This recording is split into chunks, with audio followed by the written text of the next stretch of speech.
In the last episode of this two-part Sham Shui Po special, we explored the neighbourhood's famous flea market and got a rub down in the process, enjoyed some delicious local eats, took in some art and history, and went on the record with Hong Kong's most famous vinyl collector, Paul Lau. The afternoon is now drawing on, so let's pick up where we left off. This is Hong Kong Hoods.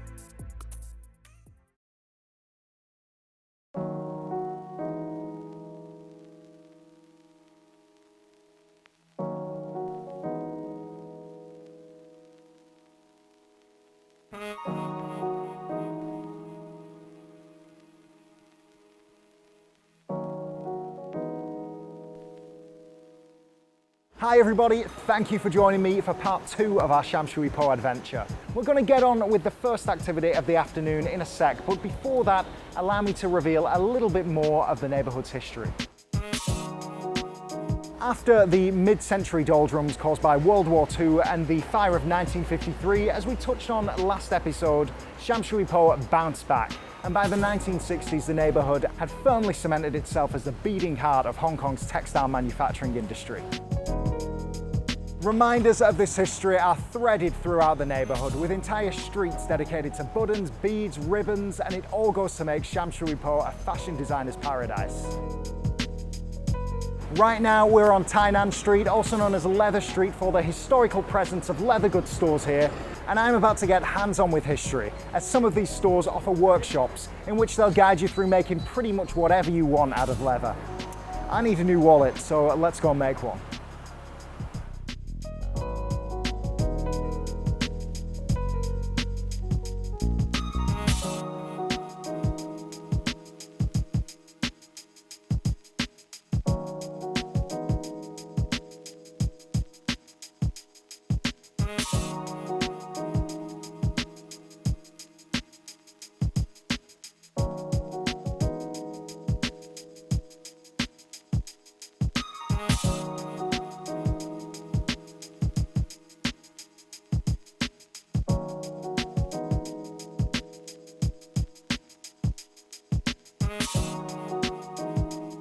You know, there is something that is really relaxing about doing this. I think it's the repetition of it all. Because I remember back in school, I used to absolutely hate crafts with a vengeance. But I think that with the help of our instructor, Edward, I've overcome that.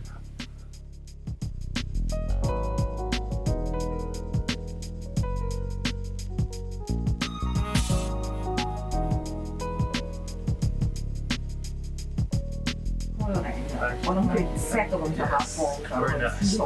Thank you very much. Cool.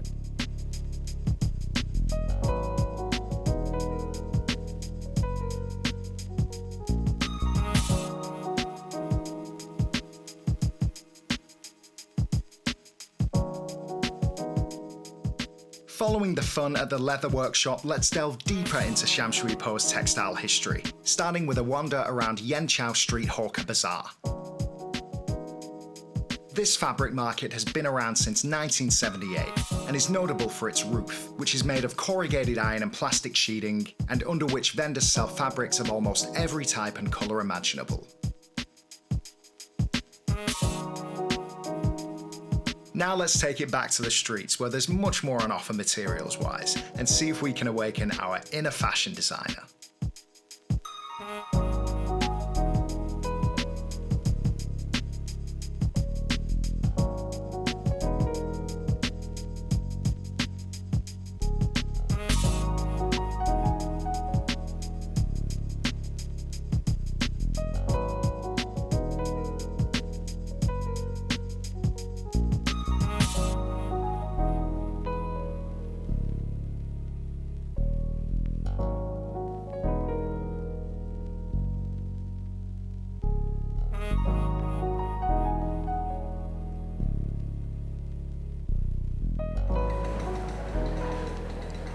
I'm not sure I know what to do with any of this.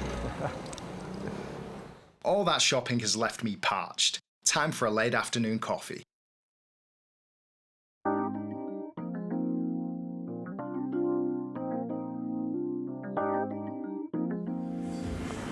You can't talk about Sham Shui Po these days and not mention its incredible cafe scene, because a large number of great cafes have opened up here to feed and water the growing number of creative brains that are coming into the neighbourhood.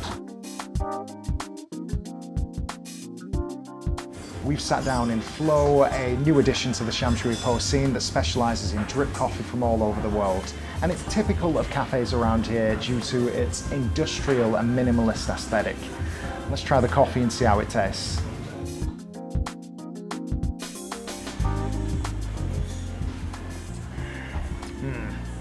Smooth, but with some distinct fruity notes. You can tell that is quite a cut above your average cup of joe. Very nice coffee.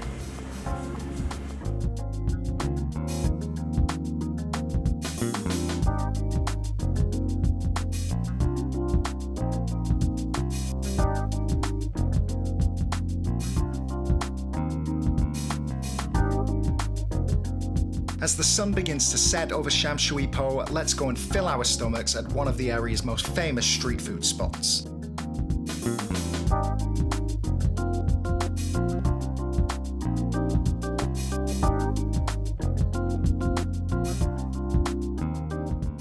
We've just ducked into this back alley, and this restaurant is called Hot Yik Thai, and they're famed for doing some of the best Chang Fan or rice noodle rolls in the city. So good, in fact, that they are mentioned in the Michelin Guide.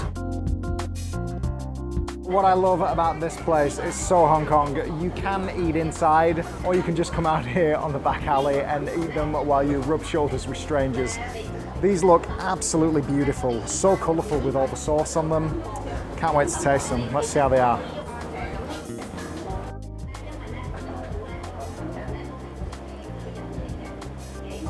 So much flavour. You can taste the peanut sauce, soy sauce, a bit of sweet sauce, which is hoisin, and then just a little bit of chilli. I specifically requested for the lady not to give me much because I can't handle my spice.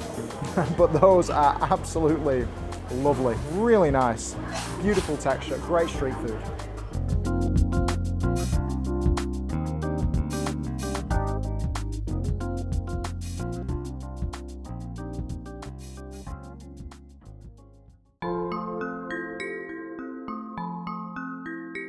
To conclude our Sham Shui Po adventure, we're gonna have a chat with Yao Yu Wai, the owner of Sung Na Shing Umbrellas, one of Hong Kong's oldest shops and among the few remaining places in the city to offer umbrella repairs. A pillar of the community for many years now, Yao Yu Wai is known, as well as for his passion for umbrellas, for his charm and willingness to share his vast brolly knowledge, including educating on proper umbrella care. I can't wait to meet him, so let's get on with it. 呢間新藝城咧，我就邱耀威，係新藝城嘅第5代傳人。咁我哋呢間新藝城開咗幾耐啊？1842年至到而家，咁接近咧係180年㗎啦。咁我哋呢度咧專賣係咩啊？專賣遮。咁我本人就好中意啲遮嘅，因為啲遮咧真係好優美嘅嗰個形狀，同埋可以畫畫，可以寫字。 可以表達你嘅心意，寫上一幅好靚嘅圖畫喺個遮面，咁又可以寫字句表示你嘅情意，冇所謂。Up to sky to open。講真話，一把遮10年8年閒閒地嘅啫，你識開就得㗎啦。唔識開嘛，即刻爛。咁通常爛乜嘢咧？喺開個期間整爛啲骨，爛嘅意思即係整斷。 啲技術咧係上一代傳落嚟嘅，叫你細心啲，叫你邊度對邊度，邊個位置落釘，邊個位置一定要度到準。我哋由細路仔一路學到而家幾廿歲，乜嘢啫都見過晒㗎啦，冇理由唔識整嘅，肯定整得到嘅。我就好喜歡啲人咧學下點開遮嘅，但係啲人咧就唔學㗎噃，求其就一嘢就拱上去。 結果把遮咧就俾佢自己親手隻手就拆爛啦，所以所有嘅遮咧係應該要學一學嘅。所以咧有啲人咧稱我呢間鋪頭叫做雨傘學堂，唔係賣嘢嘅，係學嘢。揸實，揸到好實。另外咧兩隻手指 two finger 擺喺呢度 shake shake shake shake shake after shake 推上，咁啊收遮咧就撳一下拉落，剩翻啲，跟住我哋接遮咧就拉翻直啲布，跟住就打開隻手，拍下拍下拍下，一路拍一路喐，一路拍一路喐，一路拍一路喐。嗰啲咁啫，跟住最後啦，攞翻落嚟，幾靚。咁啊，點解你會幫人修你遮㗎？我會幫你維修翻好把遮，等你好好保存翻佢，挽回你過日昔日嘅情義、昔日嘅感情、昔日嘅友情啊、愛情啊，我唔理你咩情啦。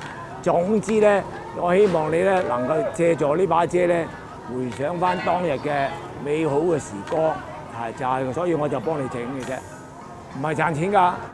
其實整一把遮好辛苦㗎，要個幾鐘先整得到一把遮㗎，即係維修。但我個人就話俾自己聽，如果你把遮要用3個小時先至做得到嘅咧，3個小時先維修得到嘅咧，你俾錢我都唔幫你整嘅，因為我冇乜時間啦，我老啦嘛，我嚟瞓覺我幫你啦，因為你都唔識用遮嘅，整翻都盞嘥氣，我一定要你學，你唔肯學啊嘛，唔賣俾你，我係好堅持㗎。咁下一代有冇機會再做咧？我就唔知啦。真係呢個世代真係要講下經濟原則㗎，所以而家嘅世代啲嘢咧唔講襟㗎，求鬼其其，俾咗你用爛咗再買，爛咗再買，所以個堆填區咪爆晒棚咯，嘥晒啲嘢。但係我哋行家係憎到我爆炸，叫我唔好再教人開遮啦，傻佬！你教曉晒，個個曉嘅，咁你遮唔爛得㗎？邊有生意啊？我話唔緊要，冇生意好閒啫，最緊要講環保，係。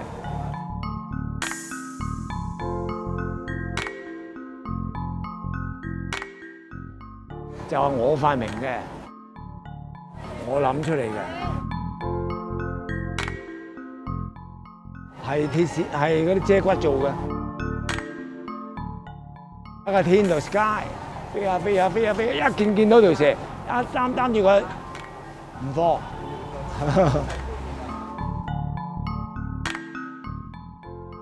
嗱，呢個公仔咧有意思嘅喎。嗱，呢個女仔着住條裙，好斯文㗎，佢都要努力工作，擔水去灌溉嗰啲田野，即係叫人勤力工作。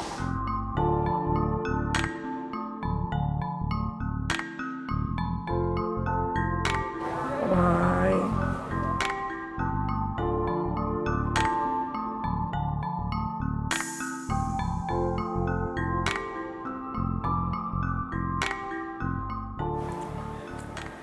Well, how incredible was that? The passion in his voice, you can just tell that he is truly dedicated to his craft. And it's reassuring because, like so many other pieces of tradition in Hong Kong, the future of his shop hangs in the balance. Yet there's so much life in Yao Yu Wai that I think he will continue to be a familiar face in these parts for many years to come.